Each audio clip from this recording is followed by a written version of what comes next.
बहुत समय पहले की बात है। एक छोटे से गांव में एक मेहनती दुल्हन दूध बेचने वाली रहती थी।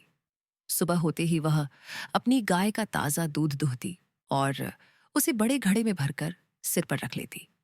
फिर वह हंसते हुए गांव की गलियों से निकलती, रास्ते में बच्चों को दुलारती और धीरे धीरे बाजार की ओर चल पड़ती। उस दिन सुबह का आसमान सुनहरा था, पंछी चहचहा रहे थे और गांव की पगडंडी पर हल्की हल्की ठंडी हवा बह रही थी। दुल्हन ने सिर पर दूध का घड़ा रखा और मन ही मन गुनगुनाते हुए चल पड़ी। चलते चलते उसके मन में विचार आने लगे। आज अगर यह सारा दूध अच्छे दाम में बिक गया तो मुझे बहुत पैसे मिलेंगे। उन पैसों से मैं मुर्गियां खरीद लूंगी। मुर्गियां अंडे देंगी और उन अंडों से ढेर सारे चूजे निकलेंगे। उसके चेहरे पर मुस्कान आ गई। वह आगे सपने बुनने लगी। जब मेरे पास बहुत सारी मुर्गियां होंगी तो मैं उन्हें बाजार में बेचूंगी। उनसे और ज्यादा पैसे मिलेंगे। उन पैसों से मैं एक सुंदर बकरी खरीदूंगी। बकरी का दूध बेचूंगी, फिर उससे और बकरियां खरीद लूंगी। अब तो उसका उत्साह और बढ़ गया। वह कल्पना करती रही, धीरे धीरे मेरे पास इतना बड़ा झुंड होगा कि पूरा गांव देखता रह जाएगा। मैं बकरियों का दूध, दही और घी बेचकर गांव की सबसे अमीर औरत बन जाऊंगी।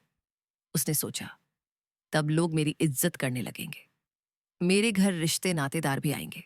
जब कोई मुझे शादी के लिए पूछेगा तो मैं घमंड से कहूंगी, नहीं, मुझे ये रिश्ता मंजूर नहीं। ये कहते हुए उसने सपनों में ही अपना सिर घमंड से झटका। लेकिन जैसे ही उसने सिर हिलाया, उसके सिर पर रखा दूध का घड़ा संतुलन खो बैठा।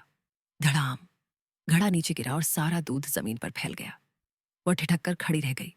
उसकी सारी कल्पनाएं, सारे सपने, मुर्गियां, चूजे, बकरियां सब एक पल में टूट गए। अब न दूध बचा, न पैसा, न भविष्य की योजना। दुदिन निराश होकर बोली, हाय रे, अगर मैंने हवा में महल न बनाए होते तो मेरा दूध और मेरे पैसे बच जाते। इसीलिए कहते हैं, भविष्य के सपनों में खोने से अच्छा है वर्तमान की मेहनत पर ध्यान दो। अगर आपको ये कहानी पसंद आई हो तो लाइक जरूर करें और ऐसे ही और प्यारी कहानियों के लिए हमारे चैनल दादी माँ की अनमोल कहानियों को सब्सक्राइब करना न भूलें।